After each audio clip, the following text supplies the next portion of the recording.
Welcome everyone, my name is Chris. Welcome to the August UXPA UK event. I'll be your host and compere for the evening.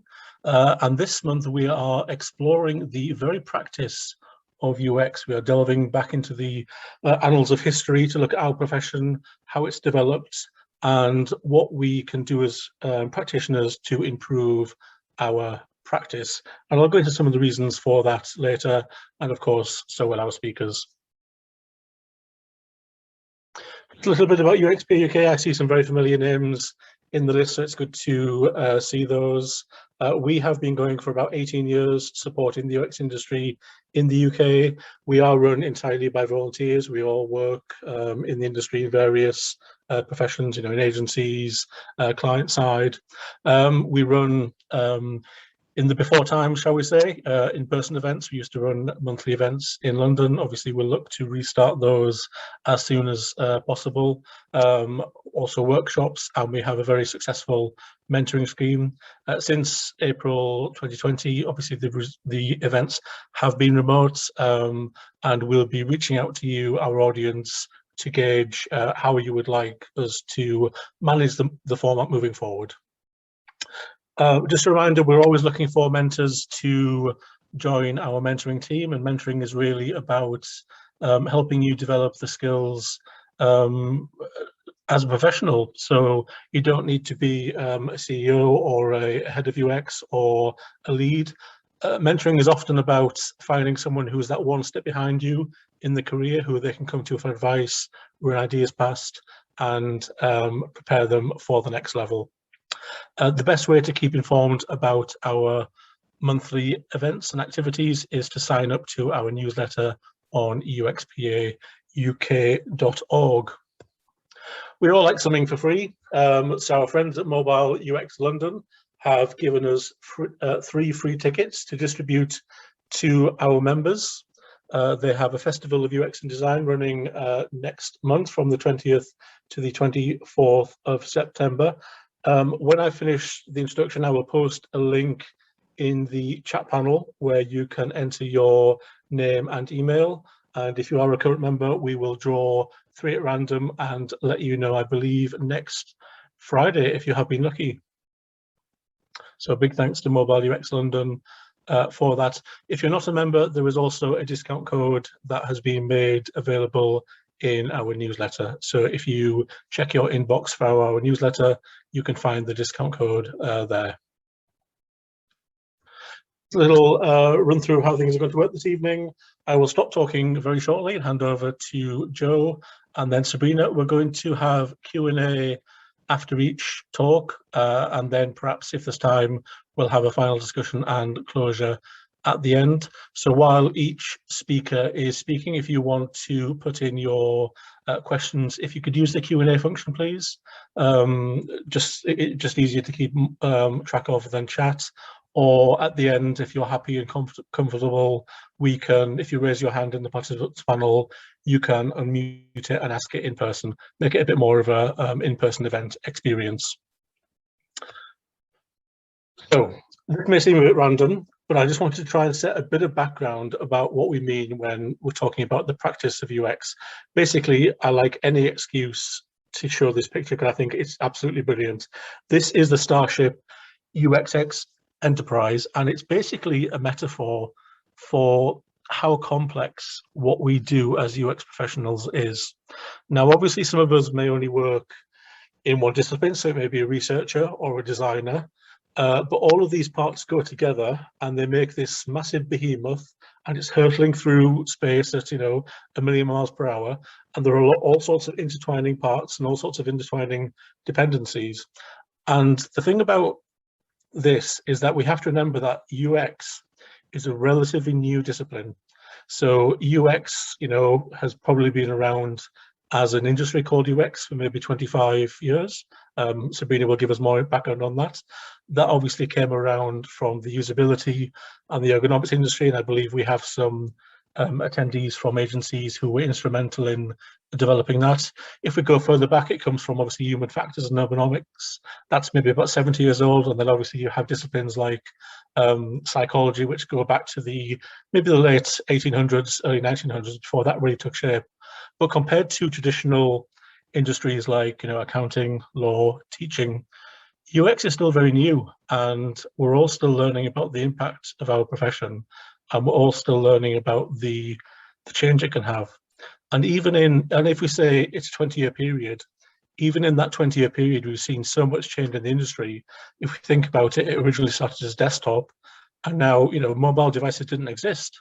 So all of a sudden within UX, you have this massive subdomain of mobile UX, which is worth billions. And I think that's the important point in, no matter how old or new we think UX is, the amount of money that is now invested in it is astronomical, because companies really see the value of it, because it basically creates potential for so much change.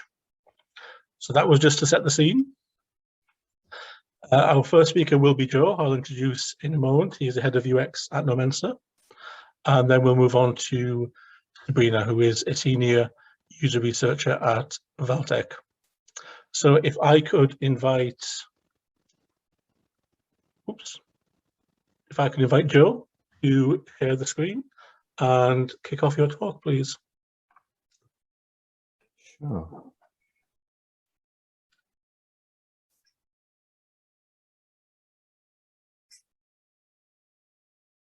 Can you see that? Yep, all good. Good. So in 2016, my life was in a bit of a mess. And that year, the following year, was a really rocky period for me. It was a time of great change, and there was lots of things happening to me personally. I was dealing with new relationships, a new living situation, and work was trying. I mean, work was really trying. It was because they just seemed to understand very little about UX. They understood very little about accessibility, or seemingly how to get things done. And I wasn't just frustrated, I was really angry with the situation. I was on a year-long project, and it just seemed to be going nowhere. And I should clarify, this isn't when I was working at Nomensa. This is a previous role as a UX architect at a logistics company. And it was the kind of place where they have a dress code. You might have one yourself, where you have dress down Fridays, which seems a bit ridiculous to me. And it was that sort of old school view was reflected in leadership, and there was a poor culture. There were people there who were great. There were good things about working there, absolutely, but it didn't really work for me, and I was dealing with things with a lot of emotion. So I had no framework with which to deal with anything. So how do you, when you've got so many things going on at once, how do you deal with it? People talk about self-care, which is really important, looking after yourself. But for me, that just didn't work in terms of all the thoughts that I was having. And then what happened was my brother gave me this. And this is, as it says on the cover, the Daily Stoic Journal. So this is a journal which has themes each week based around Stoic principles. Within each theme, every day, there's a different question, and there's a small space to write a morning reflection and a small space for an evening reflection. And it was really my introduction to Stoicism. So some of the questions you get asked is, how will I respond to the things that happen today? Is more money really going to make things better? What sources of unrest can I tune out? And it might sound a bit corny, but if you know anything about cognitive behavioral therapy, which is an intervention that aims to improve mental health, focuses on challenging and changing unhelpful cognitive distortions and behaviors, very, very similar. You just hammer away at themes, and you keep doing it every day, and over time you start to see a difference. So you might wonder what exactly Stoicism is if you've not heard of it before. So it was founded in Athens by Zeno of Citium in the early 4th century BC. There are modern Stoics. It's had a bit of a rebirth since about 2012. But I just wanted to introduce the founding fathers, because when you see quotes around Stoicism, these are the people that you see them from. So the first one is Seneca the Younger. So he was around just before Christ to just after. He was a tutor and later an advisor to the Emperor Nero. He was born in Cordoba, Hispania, but interestingly, he died in Rome when Nero ordered him to kill himself, which seems harsh. The next one is Epictetus. So he was around a little bit later, so 55 to 135 AD. And he was born a slave in modern day Turkey before moving to Rome and then living in Greece. And the final one, if you've heard of any of them, this will be the one that you've heard of. This is Marcus Aurelius. He was around 121 to 180 AD, and he was a Roman emperor for the last 19 years of his life. He was seen as the last emperor of the Pax Romana, which was an age of relative peace and stability for the empire. And also, interestingly, he apparently had 13 children and was married to his cousin. But more important than that, it's worth highlighting the difference and the similarities between Epictetus and Aurelius, particularly, because Epictetus was a slave, as I said, and Marcus Aurelius was a Roman emperor. And Stoicism was this great sort of leveler between them, because it's more about making the most of what you've got, not complaining about the cards you've been dealt. And obviously, if you had a choice between those two lives, you'd probably take the emperor, but he had a huge amount to overcome in terms of the temptation that was all around him, and yeah, the sheer amount of problems that he had to deal with on a day-to-day basis. He used to take a lot of notes, used to do a lot of reflection. He wanted them all burnt, but then they said, no, there's too much wisdom in all of that. So they kept it, and it turned into a book, which is called Meditations. With all of them, they saw a lot of waste, and they vowed to live life to the fullest, to make the most of themselves. Stoicism asserts that virtue is the only good, and that judgment should be based on behavior rather than words, that we don't control and cannot rely on external events, only ourselves and our responses. So it's not about complicated theories about the world. It's not existentialism or anything like that, but it's about helping us to overcome destructive emotions and act on what can be acted upon. Built for action, not endless debate. And it's like what I was talking about with the journal. It's about practice. So not just theorizing and thinking, but actually working to try and be the best possible version of yourself. So what I wanted to do is just share the 5 things that I try to do, that I try to remember day to day in my day-to-day work. And it's built, each of them are built around one of the Stoic principles. So the first one is the most important one, and it's the one that you always go to. It's probably the one that Stoicism is most renowned for, which is about accepting what I can't change. So it's really liberating. It's really empowering. I'm not at all perfect at doing this, but it's the first thing I go to if I'm in a particular bind, or I find myself getting really het up about something that's going on. What's liberating about it, of course, is the fact you can't change the past. And how much time do you spend beating yourself up about something that you did, but you can't change it? So a Stoic would say, well, look, it's in the past. You reflect on it, you learn from it, you forget about it. You accept the misfortune. And I think it's worth thinking about when you're designing any service or product as well, what you can change versus what you can't.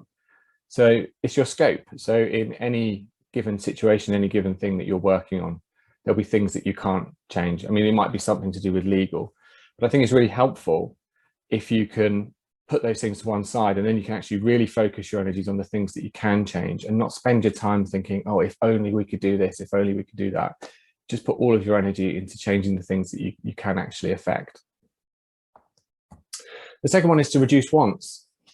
So the ideal world doesn't exist. Life is messy.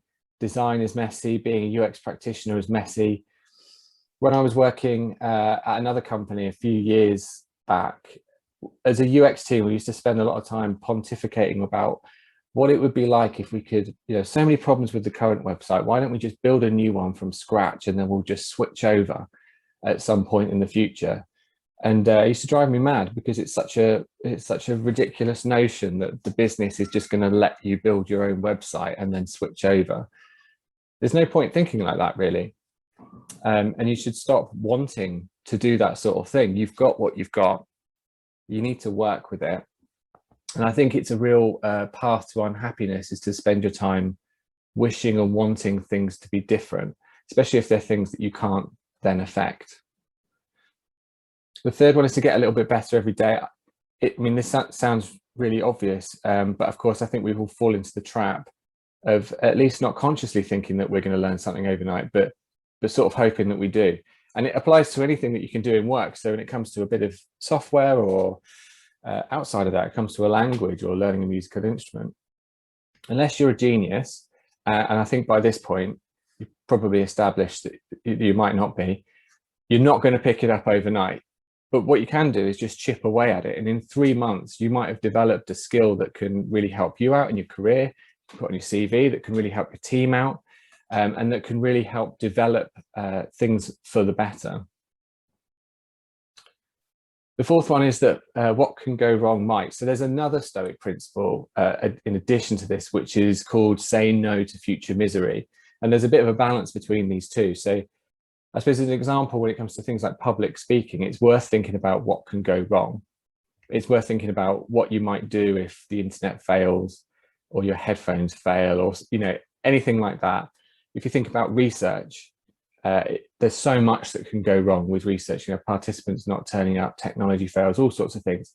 And it's really worth thinking through those things so that if they happen, you're able to pivot, you've got a plan, you can adjust, it's no big deal, there's no, pulling your hair out. Many years ago, I did a research project in China, and it was usability testing. So we were expecting one person to turn up, and routinely about 10 would. And it required quite a big pivot. And the first time it happened, it really was a bit of a worrying moment. But of course, after then, we thought it through, worked it out, and it was much easier to deal with. Epictetus actually imagined whenever he kissed a relative that he tried to picture them dying, to practice what can go wrong might, which I think has taken it a bit too far, but there is some value in it. And then the fifth one is to practice silence. There's so much noise and so much content, so many opinions, and I think this is really valuable, especially in leadership roles, to actually practice silence and let other people speak. You don't want to be that person who's talking over people's knowledge with your opinion. And the other thing I think about this is if I'm talking, then I'm not listening, and if I'm not listening, then I'm not learning. So I think it's a really valuable one. So it's another one that I really try and practice. And as I said before, the way I try and practice all of these things is through reflection, through journaling. I did use a Stoic journal, but I've got another one because I realized that I was falling away from some of the principles that I've been talking about. Because if you can do that, and it doesn't have to be through that particular book, but if you can reflect and recognize what the things are at work, at home, or in any given situation, then you can really focus on changing the things that matter. And actually, if you think about it, what's the opposite? Getting really upset about things that you can't change, wanting things that you can't have all the time, trying to, expecting things to change overnight, or constantly being surprised when something goes wrong, actually just makes a lot of sense. So I figure that these are things that I can do to try and fight for something I can change, something for my users, for my team, and something for me. And in the end, I ended up leaving the logistics company that I was working at, because there was nothing more I could do to change it if I stayed. And I found a new job, and is it perfect? Of course it's not. Am I perfect? Absolutely not. But Stoicism isn't like getting ripped. It's an ongoing practice. And so I hope that by thinking about Stoicism, it can help you be a better designer, a better collaborator, and have a better understanding of the ups and downs of your organization. So my takeaway from this part and around Stoicism is that if you want to be a designer, then you should start at home and be designly about yourself. Now, understandably, you might not want to do that. It's questionable as to whether designly is actually a word. So I've got an alternate takeaway, which is that Marcus Aurelius had 13 children, of course, with his cousins. You can remember that. But he also said this: waste no more time arguing what a good person should be one. And that's where it ends for Stoicism, you might think.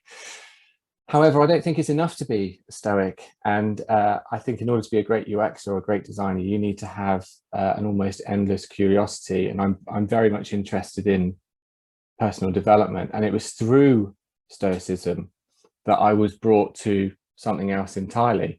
It was what brought me to this. Not literally, a cold mountain, though, in 1950.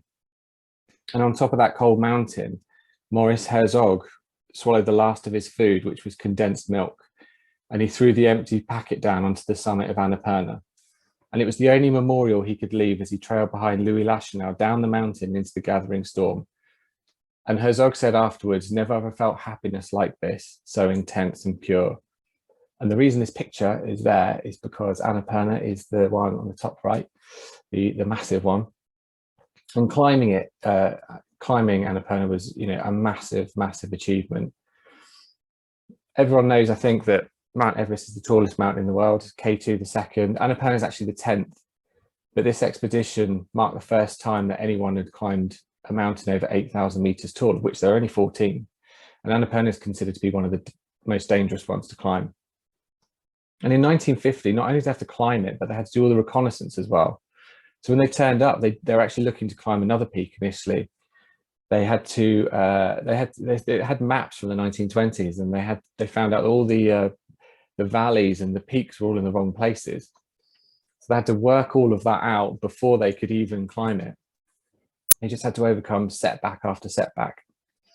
But having set off on the 30th of March, they summited Annapurna on the 3rd of June in 1950, a massive achievement and one that would have serious consequences for both of those who summited. So it's through my journey through Stoicism and then through my fascination in mountaineering and how people manage to push themselves through setbacks to continue to achieve things that I came to resilience. It's been a huge topic recently.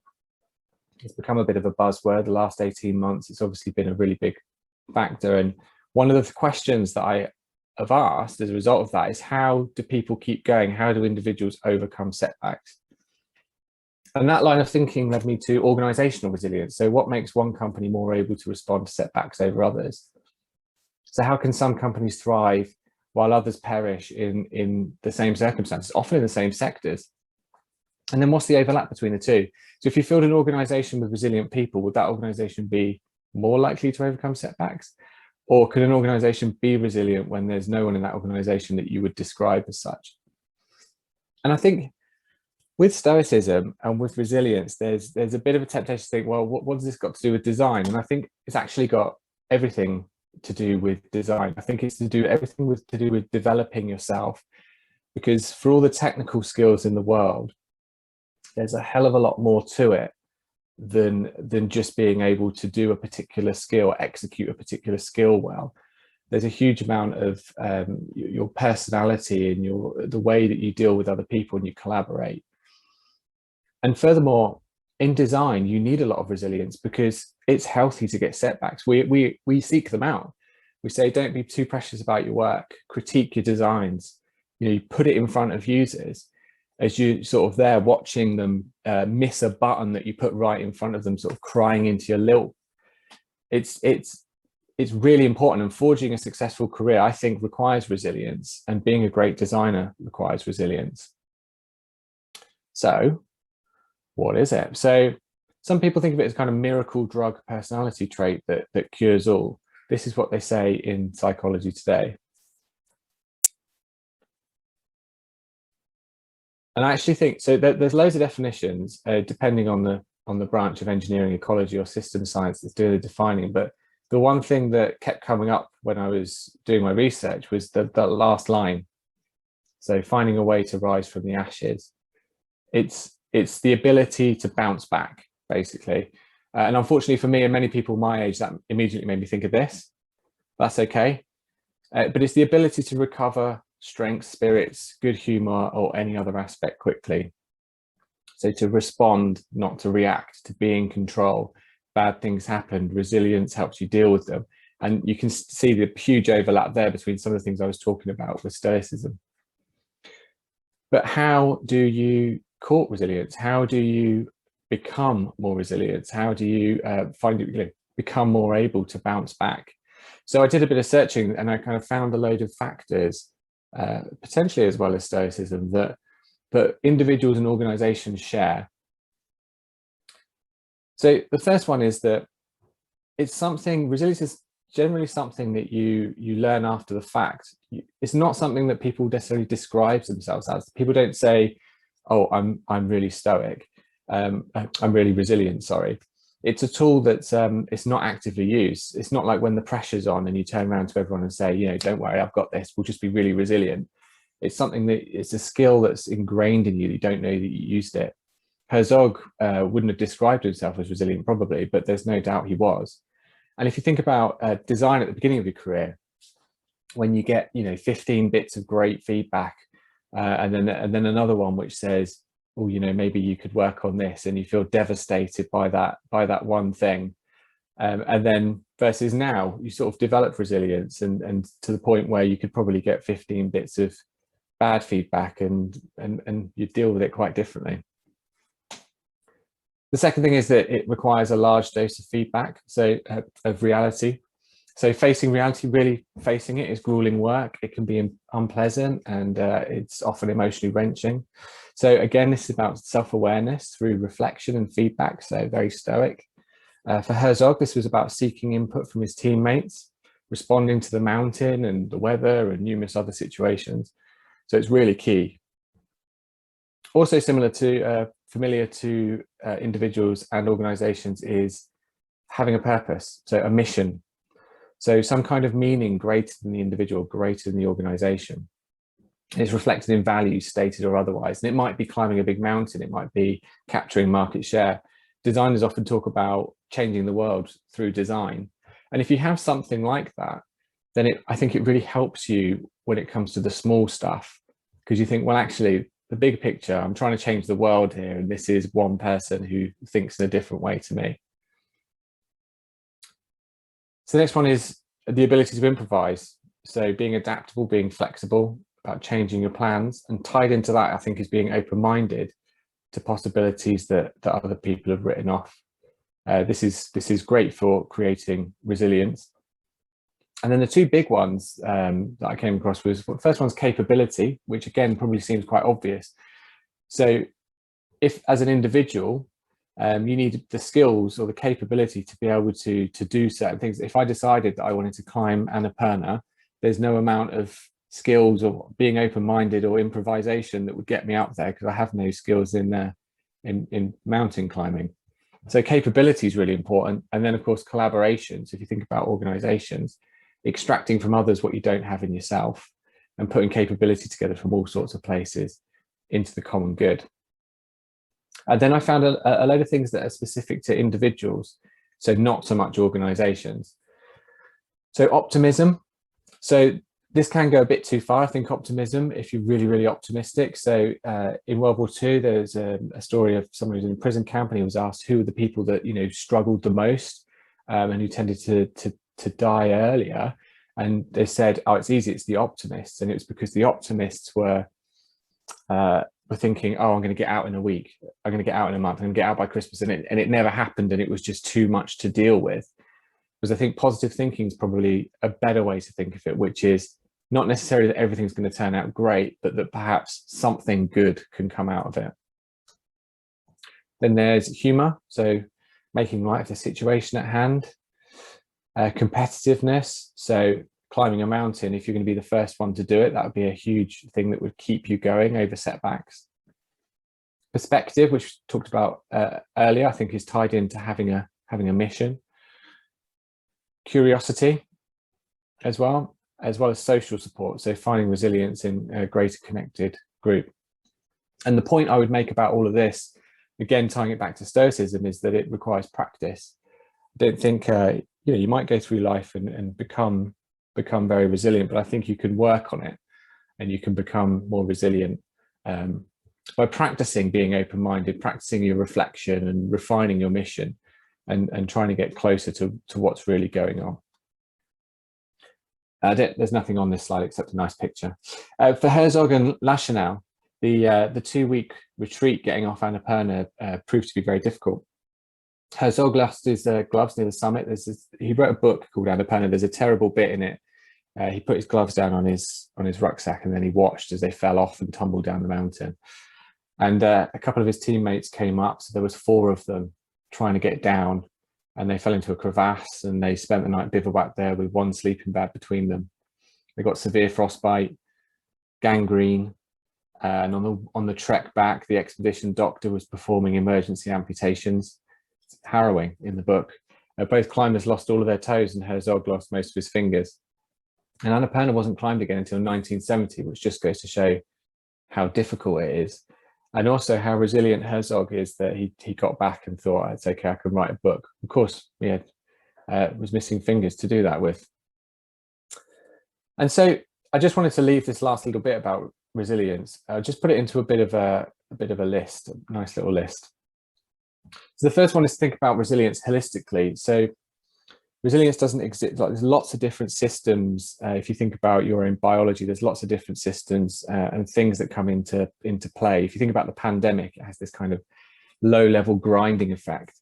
That you know, if you're not careful, might lead you to do something like shout at someone for something completely innocuous in a completely unrelated way, but you're being ground down through something else going on in your life. So resilience is kind of a bit holistic thing.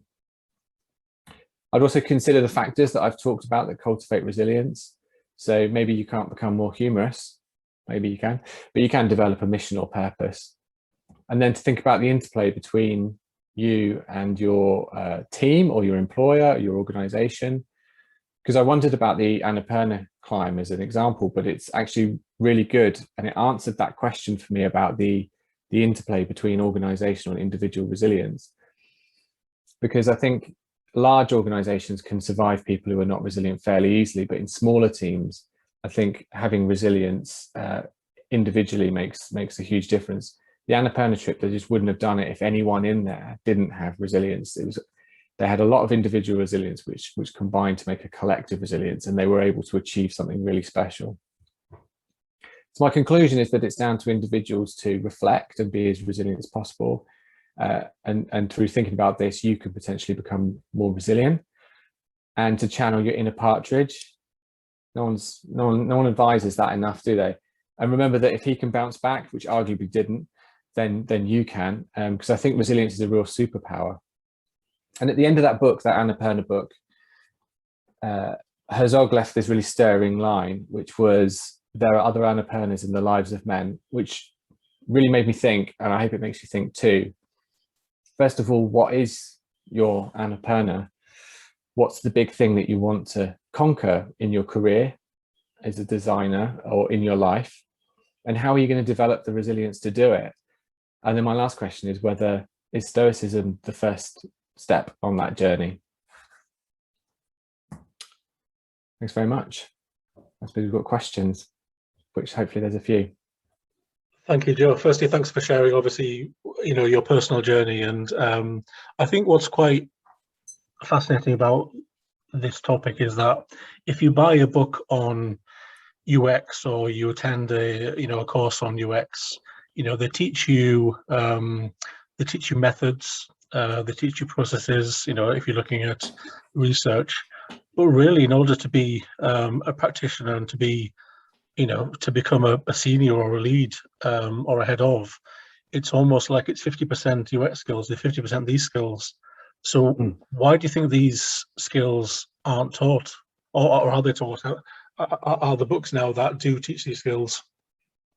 Yeah, I think it's a real shame. I think because I totally agree. I think it's a massive thing. And when we do recruitment and when you know, we're looking to bring people into the team, it's those kind of skills that actually we're looking for, because the method, you know, you can teach that, and especially when it comes to things like software, you can teach that really easily. But actually, some of the soft skills and how someone's going to come back from a setback, these things are harder to teach. And also, there's another thing tied into that, which I think is that we should encourage people to read as widely as possible and to think as broadly as possible, because if you think about the journey that I went on to get to this point and to create this talk, it came from quite sort of lateral thinking. And I'm always interested in people's own journeys and what they can bring from different areas and what they can learn, and then how they can then apply that to UX as a discipline. I think that's super interesting. I think it also feeds into management, because, so for example, I work in accessibility at the moment in a large financial organization. Am I, as an accessibility practitioner, going to make everything in the bank accessible tomorrow? No, of course I'm not. But my line manager is very good at, you know, giving us that perspective, giving us the purpose, and, you know, setting the expectations. And we had an instance where there was a customer survey where, you know, we didn't score so well, but that was used as a motivational tool and to drive change rather than taking it completely as a setback. I can see there's some questions coming in now. Like I said, don't be shy. I also understand from the topic, Joe, you said that some questions might require some in-depth answers depending on people's personal circumstances. Yeah. So we'll look at them, and obviously, if you're happy to follow up on Twitter, I think your handles are there. But if we go to the first question from Eva, are there any lessons from Stoicism that you found haven't worked for you in your life or work? It's a good question, I think. Yes. That is a good question, and off the top of my head, it's because what would have happened, of course, is that if as and when I would have come across pretty much every Stoic principle while doing the journey, and I think if it didn't apply to me, then and I couldn't find a way to apply to me, then I would have dismissed it and forgotten about it quite quickly. So I can't, off the top of my head, think about anything that I really haven't taken on board. But yeah, it's an interesting. I think with anything like this, it's quite a practical philosophy. It's about taking the bits of it that really resonate with you, and out of those 5 things that I spoke about, it might be that only 1 or 2 really mean something for you, but that's enough to make a meaningful change in the way that you think. So yeah, apologies, I can't think of anything that doesn't, or it hasn't sort of been used. There definitely is something. There's another great follow-up question. Do you think there's a wrong way of being resilient? Can being resilient encourage putting up with bad situations for longer? I always remember when Rolf Mollick gave us a talk a few years ago, and he talks about, I think we all, when we start our careers, we go into organizations expecting to make sweeping changes, and obviously the reality is not like that. And the way he puts it is, changing the course of a supertanker takes time. But yeah, so could you be so resilient where you might put up with a bad situation too long, do you think? Yeah, definitely. But I think it's really important, and that's why I was talking about the reflection, because I think you'll be more likely to realize that and recognize that if you're actually, you're actively reflecting on how you're doing and where you're going and what you're trying to do and whether your skills could be used elsewhere. But I think that it's a problem, and it probably contributes quite a lot to burnout, where people feel that, right, I just tough it out, keep toughing it out, and it just gets to a point where all of a sudden the resilience breaks and it just becomes too much, and you get people then who kind of who can end up then leaving the organization, having to take a break, or worse. So I absolutely think that it could well be used in the wrong way. And I don't think you would just go, right, resilient, I'm just going to put up with anything, because yeah, you'll struggle in the long term. Yeah. If I can follow up on that, when you're reflecting, how do you, is it like a positive, is it making a list, what's positive, what's negative? How do you go about that process of making the decision if it's quite a tight call, if there's quite a few pros and quite a few cons? How do you build that judgment as to whether what sort of decision do you mean, in terms of, like, you've been doing something a long time and you're reflecting on it and there's a number of pros for doing one thing or cons for doing another, you mean? Yeah, like that.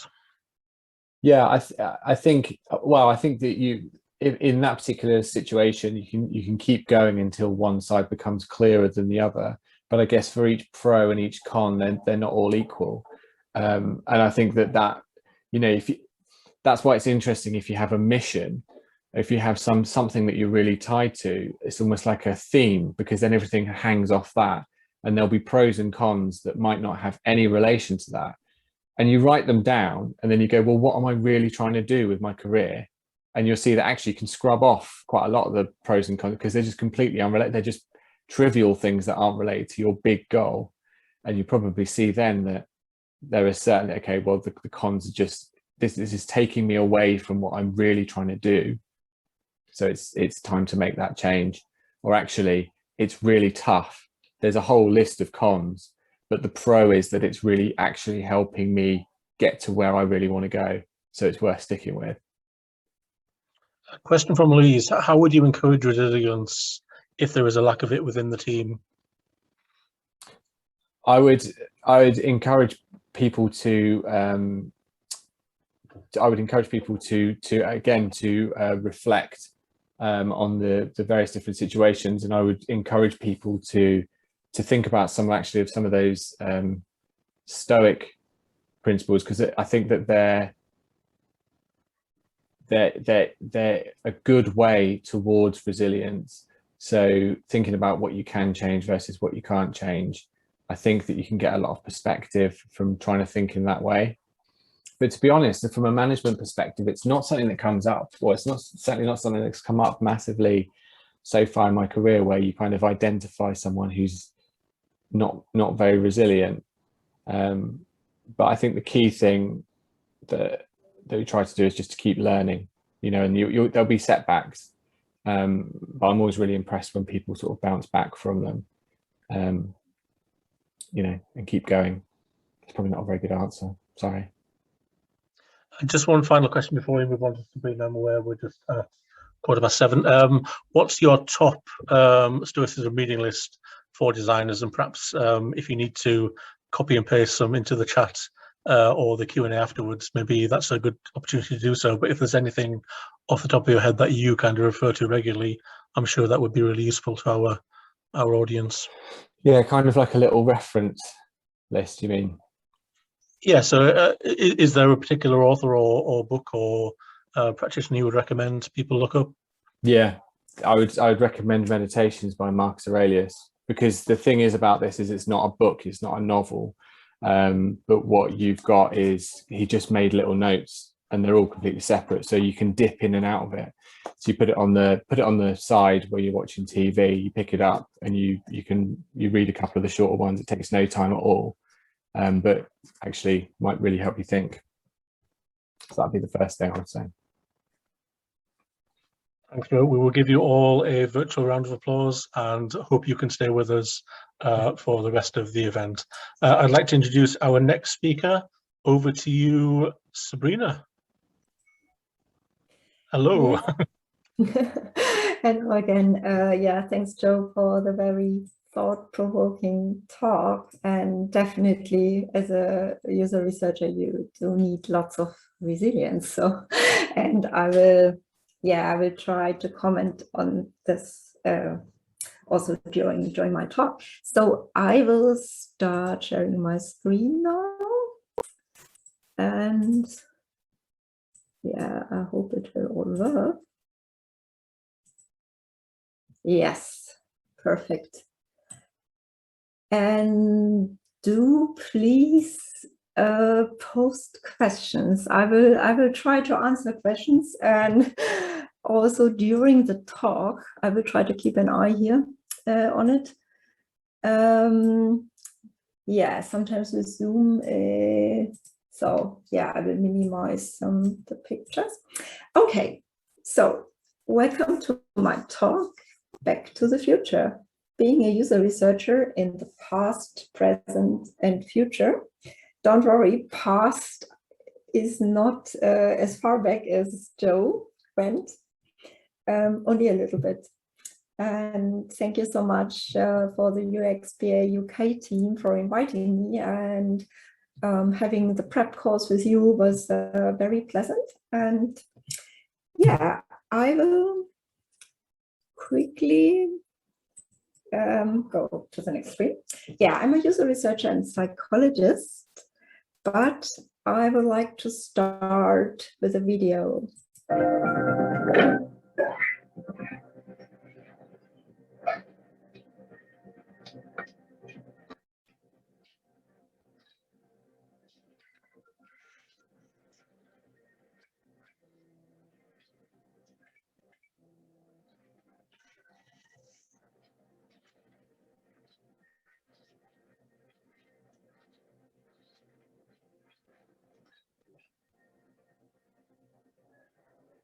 How far are you going? At 30 years.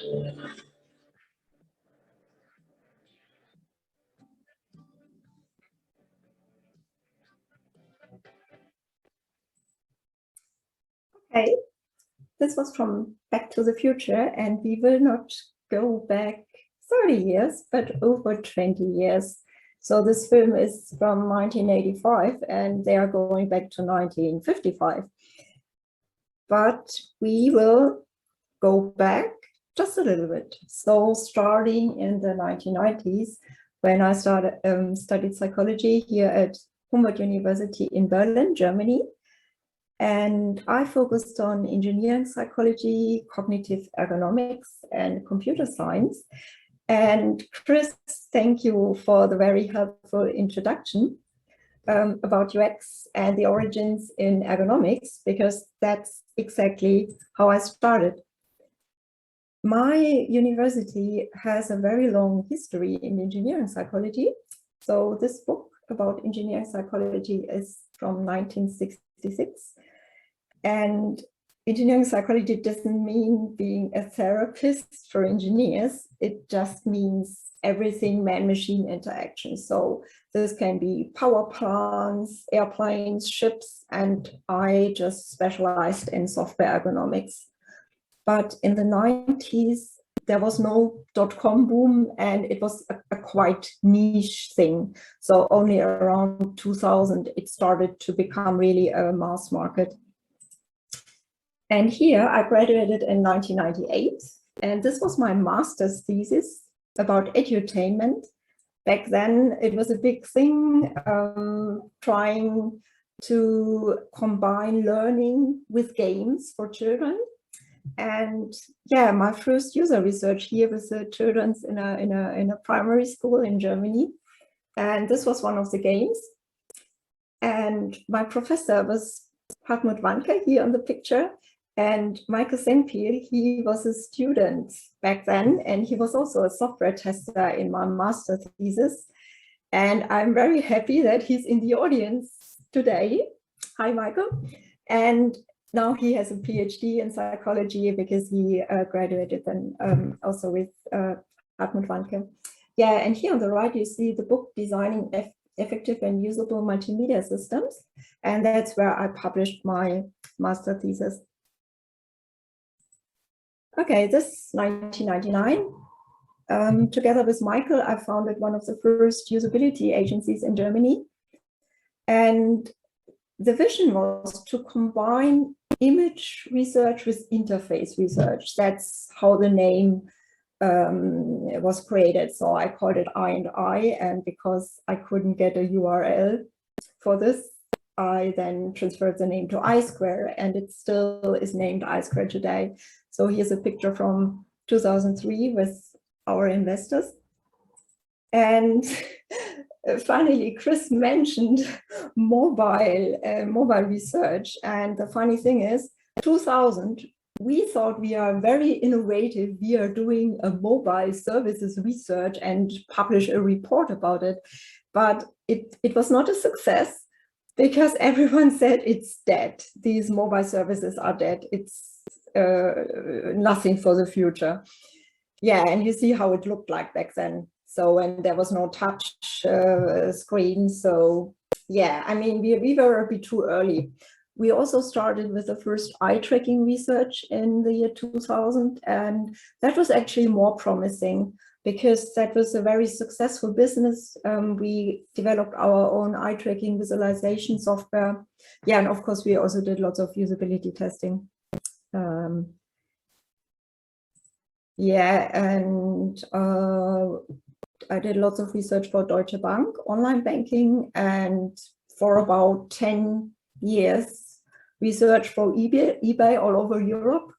I really loved this. This was 2001, the Mr. Lister Plus software. And this is actually a unique thing with UX research that it's done globally. And in the past, that was lots of traveling, carrying around heavy luggage and eye trackers and computers.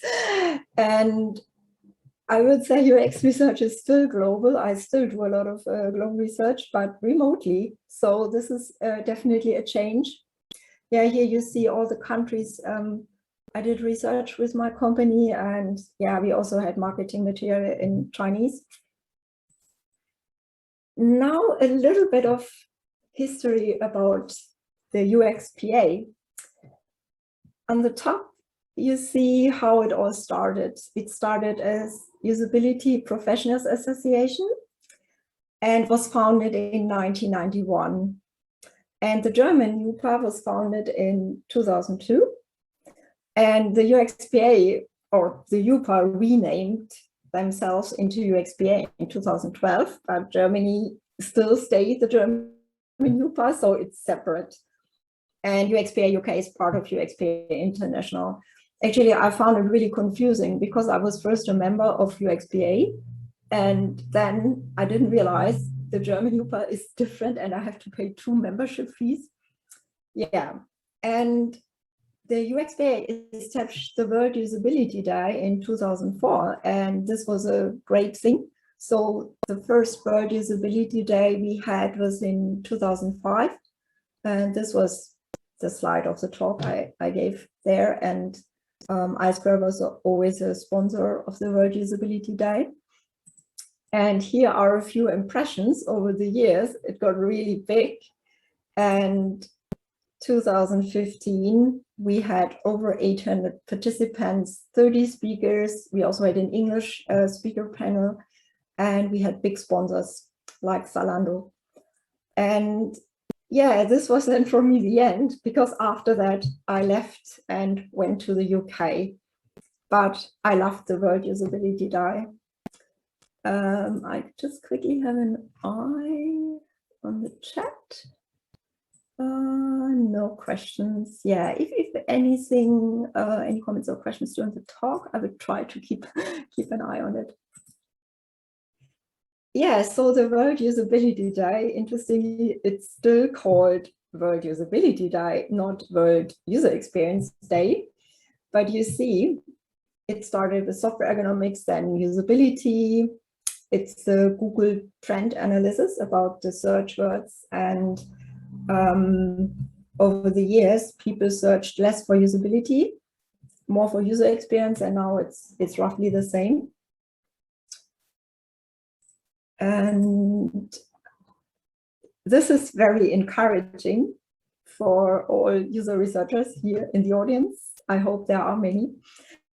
UX researcher is really trending.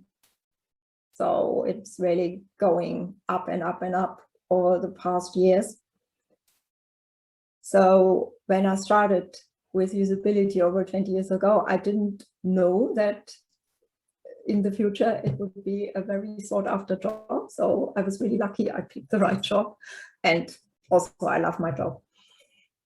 Yes, so here this is kind of my personal journey, but also reflects a little bit how our profession overall shifted.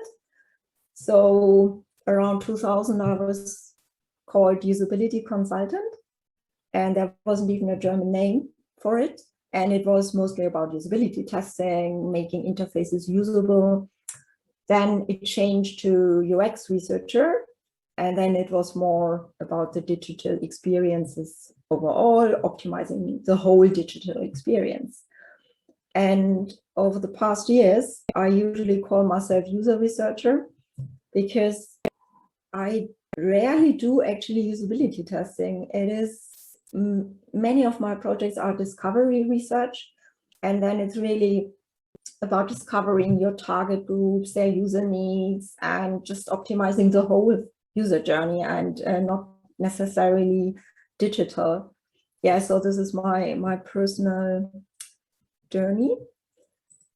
And yeah, in the UK, we are very lucky because 2011, the Government Digital Services was founded.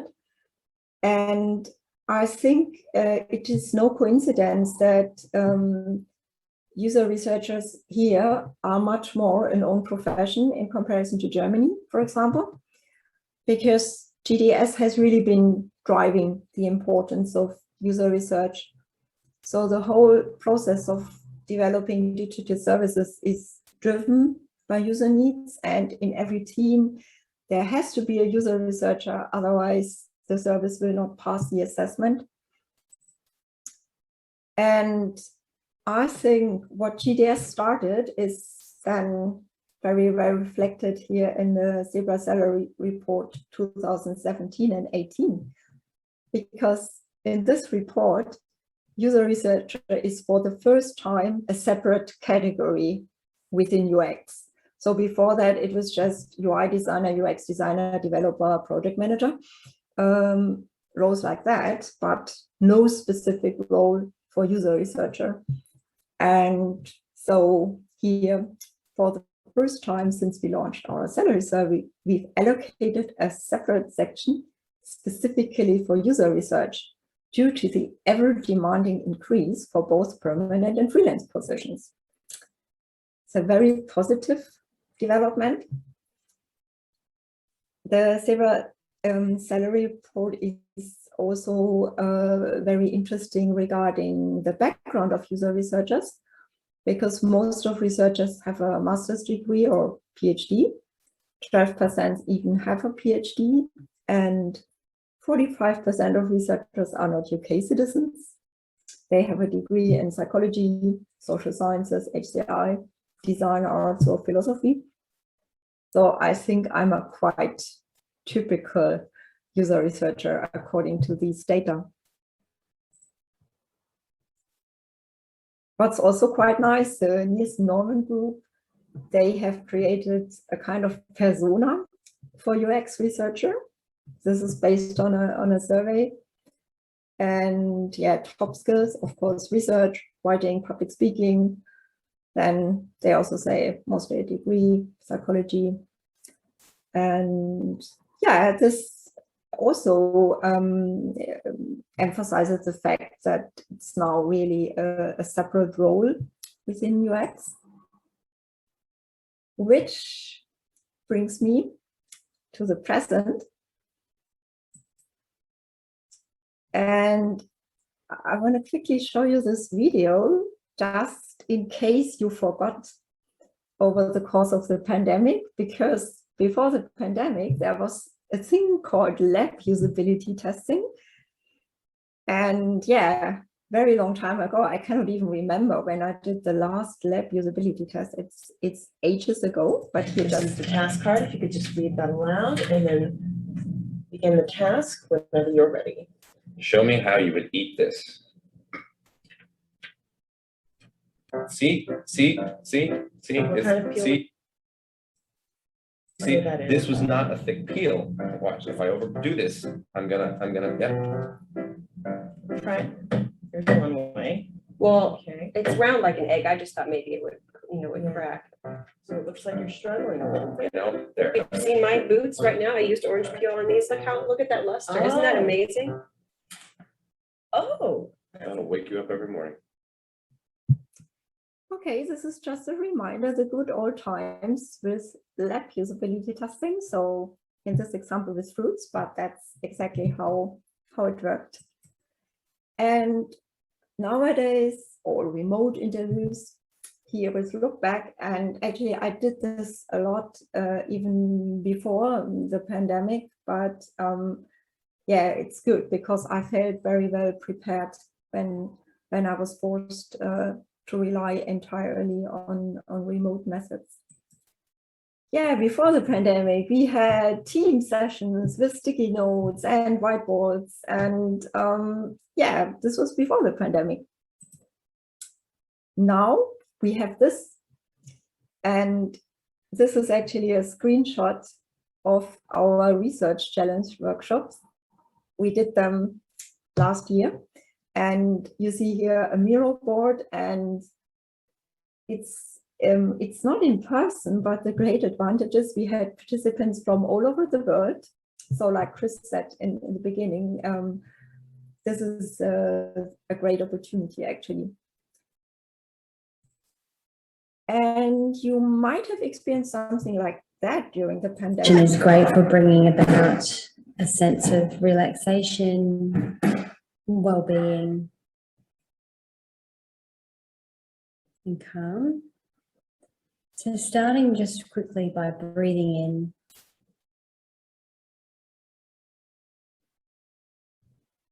and breathing out.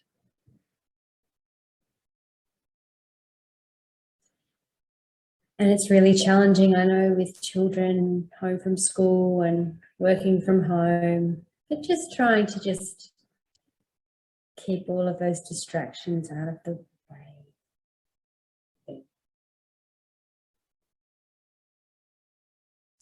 Okay, you might not have experienced exactly this, but I'm sure everyone has some funny situations. Actually, my funniest experience with remote research was with a mobile test, and the user didn't, somehow his picture was on top.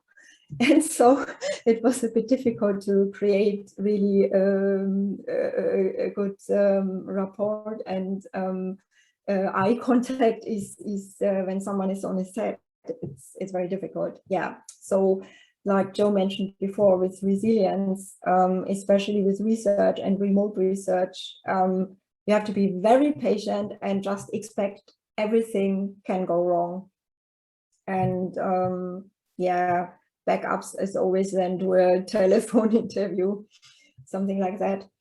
Yeah, here are some great tools we use for remote work and for remote research. So Miro and Moro are great. So I work a lot with them. And these tools, look back, users and user testing, are from remote research.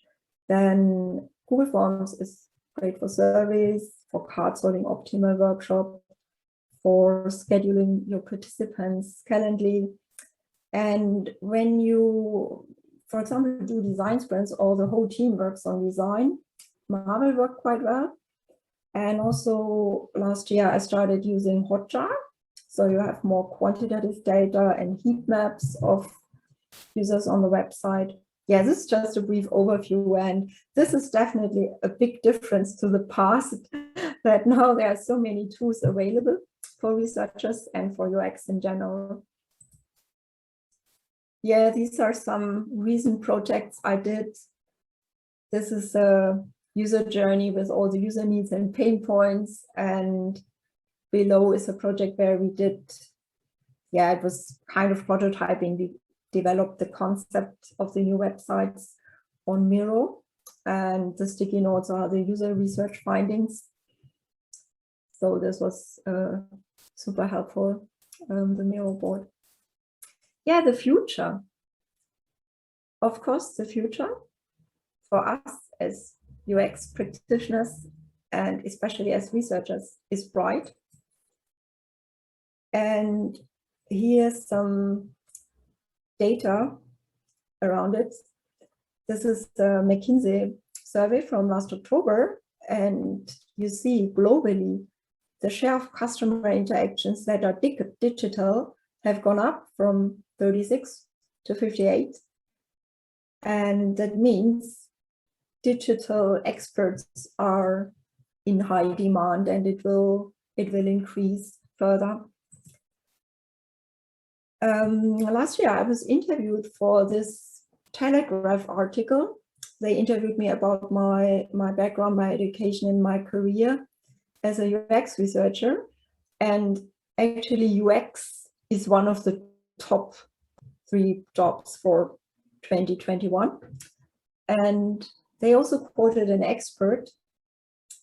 It's he's head of higher education intelligence in a company consulting about career paths. Basically, every business wants a UX specialist these days. We simply don't have enough well-trained UX specialists because it's a profession which has really taken off in the past few years. So the marketplace is very, very competitive, and most businesses can't get enough and struggle to retain them. Yeah, I have to say myself, the job market in London is crazy at the moment. It's really hot. Last year it was a bit slow, but this year it's taking off. User experience researcher job ads on LinkedIn, 593. 799 job ads, user researcher on Indeed. And on Glassdoor, 1,308 job ads for user UX researchers. And in a Glassdoor report from last summer, they said tech job openings increased 13.4% month over month. This large increase is driven primarily by shifting consumer demand for e-commerce and other online services. Yeah, it's very clear why this is happening, this increased demand. And therefore, the future is certainly UX. I have a few last thoughts about how our work will look like and what has changed. So Joe has also been stressing the importance of teamwork and cooperation. And I also found working well as a team is the most challenging thing, but if the team is not working well together, the whole project is not working. And of course, this is much more difficult when everything is remote. So managers need to put in more effort into creating a team feeling. Also, team vision, I found in many projects is something very important. And when there's no vision for the product or for the company, it has a bad effect. So what Joe said, there needs to be a feeling of purpose. And also, when you don't meet people face to face, you need to be more proactive and you just need to make more effort in connecting with people. And as a researcher, remote user research is great, but you need to put in a bit more effort, creating really a connection with the user and extracting the insights. Also, it takes more effort to communicate the insights. You always have to set up a formal meeting, and design discussions and workshops also need to be more planned. This makes it a bit more difficult. But what I quite like when it's a combination, for example, doing remote interviews at home and then team workshops in the office. So, and I think this will be the future, a kind of hybrid working. I also think the scope of the work and the responsibility of user researchers will be expanding. Yeah, this is something which started before the pandemic, of course, but yeah, I think user researchers will be even more involved in development and working more closely with other functions, more cross-functional teams, and even more in-house jobs, because the trend is towards really integrated working, not working in silos. And I think researchers will be more involved in design activities and also working more with data analysts. And when the UX maturity of the company is rising, of course, research will become more important for the company strategy overall and will also be more represented in top management, ideally. Here you see the Niels Norman Group stages of UX maturity. And what's really strange, I feel some companies are doing really well. And stage 6, user-driven, means that the whole company is user-focused, top management, and every team and every single person. And also the company strategy investing in new products or new markets is also driven by user research and user needs. This is the idea. But I've also seen many companies in the past years who are here at, yeah, maybe stage 2. So I feel it's going in both directions. Some companies are getting really good at it and some are really struggling. But overall, I think user research there's a trend that it's more recognized that it's not just usability testing, but it's really related to the product strategy and the overall strategy.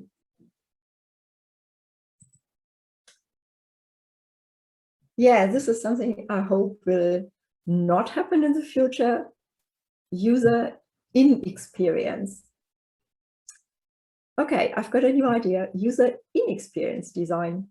We design our software user interface to change constantly, so the user never gets bored with it. It's always brand new. Yeah, of course, this is just a joke. This will not happen, probably.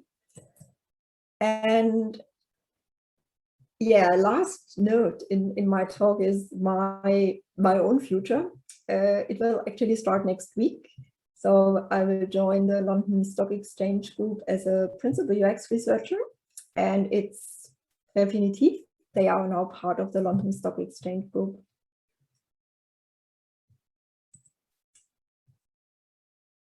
Thank you so much for listening, and I do hope we have now some questions or comments, or you can also contact me for further discussions. And yeah, I will probably stop slide share. Thank you, Sabrina. I wonder what the people who said there was no future in mobile design think now. I want to give you great credit for including one of my favorite movies in the title of your presentation, but also you made me feel really old, because I remember when the internet first came on phones, and it was WAP, Wireless Application Protocol, and it took about it took about a week to download the page and cost about 60 quid. But you know, back then it was brilliant. It was like, wow, this is amazing. I see there's some questions, but we'll go to. I did have one question which I will ask before I forget. You mentioned the term UX specialist, and companies are looking for UX specialists. I have a slightly controversial question.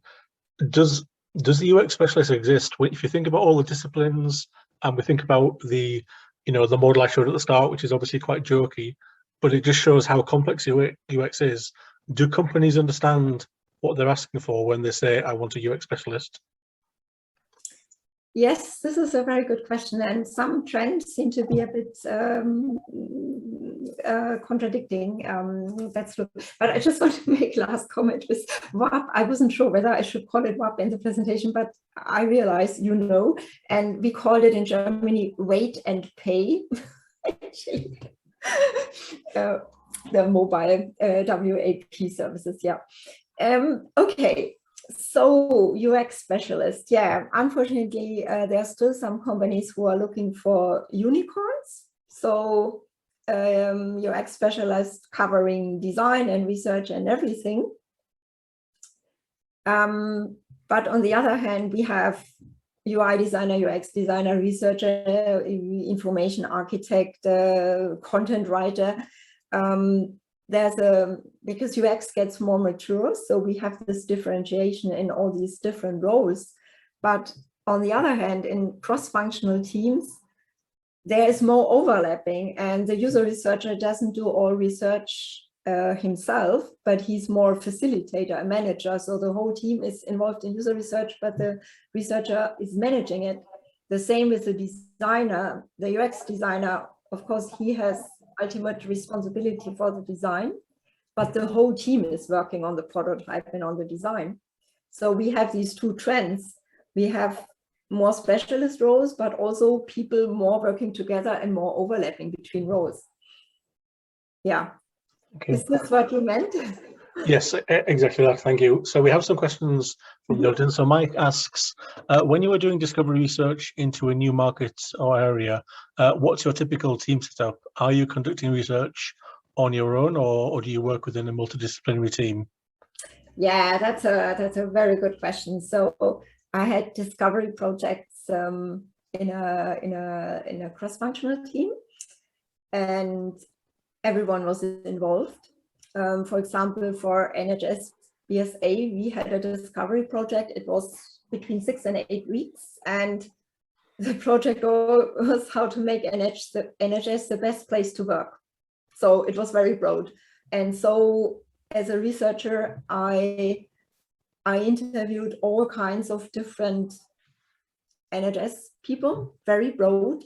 And the technical people in my team, they analyzed the technical systems, because in every NHS trust, you have different technical systems. They are not compatible. So they researched that part. And we also had a BA, a business analyst. So, and we all worked together in this discovery project, but we didn't create any interfaces or any prototypes. It was just discovery. Yeah, and I loved this project, so it was great. Yeah, typical team setup. Yeah, and discovery, yeah, of course, the researchers and in some cases, a service designer might also be useful. It differs. Some companies do discovery projects where they actually create an MVP at the end of discovery, but I think this is a bit confusing. It's better just to focus on the discovery and not going too early into solutions. Yeah. We'll come on to Rachel's question in a moment, but I think that one's a bit more personal. But Mike also asks, what advice do you have for successfully influencing company strategy with discovery research? Yes, for successfully influencing, this is very difficult. And as we've seen with Joe's talk, UX and research can be a highly political thing, and I don't have a perfect solution for successfully influencing company strategy. Of course, I always try to give vivid evidence of my research with quotes, user quotes, screenshots, pictures, whatever, to also influence stakeholders on an emotional level. Many senior stakeholders like data. So having some quant data. So for example, business analysts are very good in digging out quantitative data as further evidence. This is also helpful.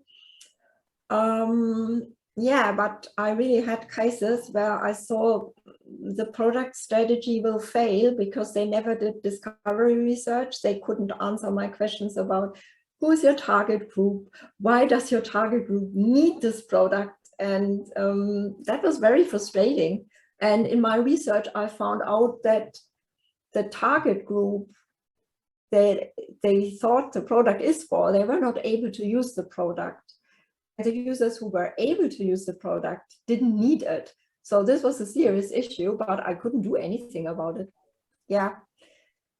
This is my advice is you need to, with the UX maturity chart you have seen, if I'm the only UX person or the only researcher in a company, I don't have that much chance to influence, because there needs to be senior management backup.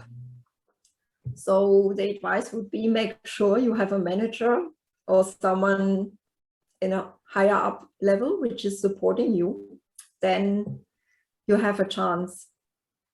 But if you are alone, it will not work. Yeah. I'll go to Rachel's question and then one from Jen. So Rachel asks, I have a design background. How might I make a start realistically, a relatively small start towards leveling up with not having a psychology education?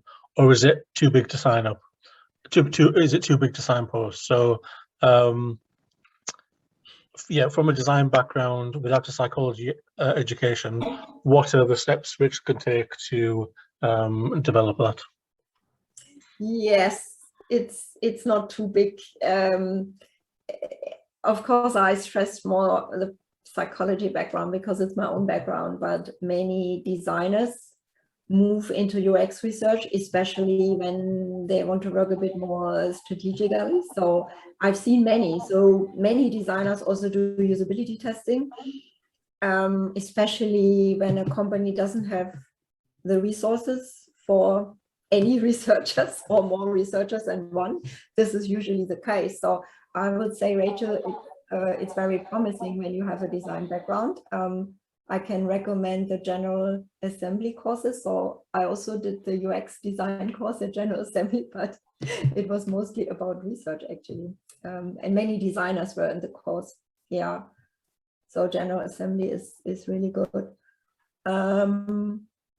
Yeah, I would just do a few smaller studies and then just move in.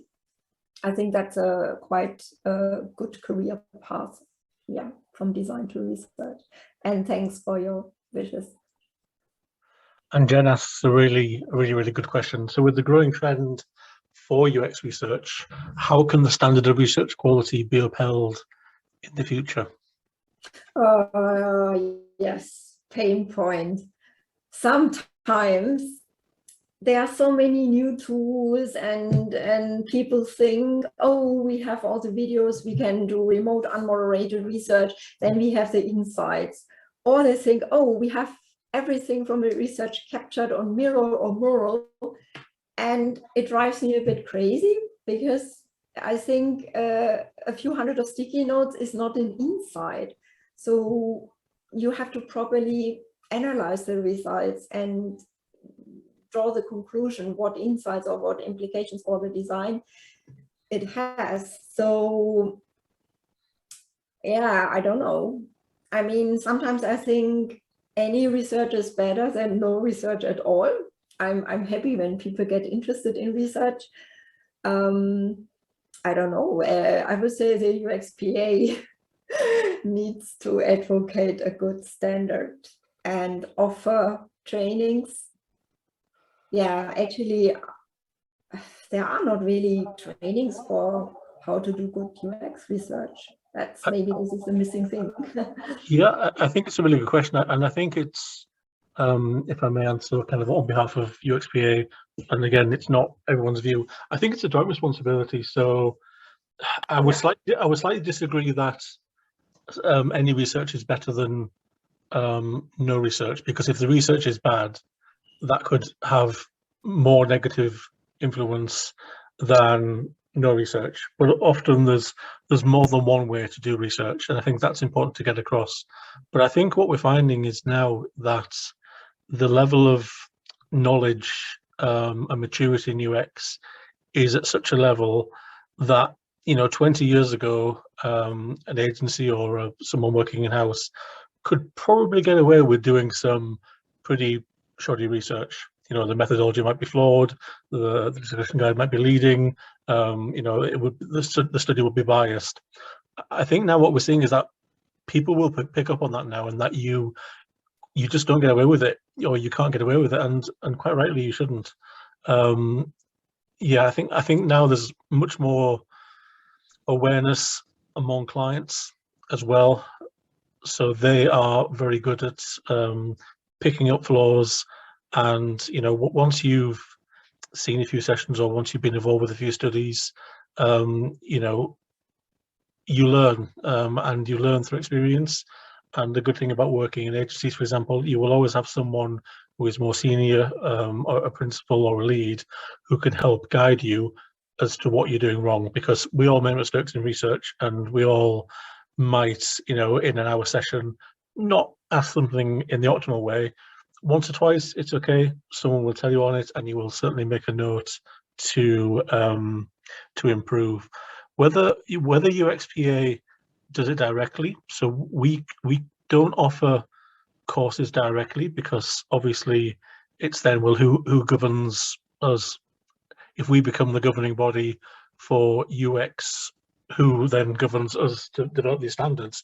But there is a professional code of conduct from UXPA International, and there are some courses offered by training providers that we do recognize and actively contribute towards, to better increase the understanding of UX generally, but they wouldn't necessarily be specifically on UX research, which I guess was a long way of answering answering the question.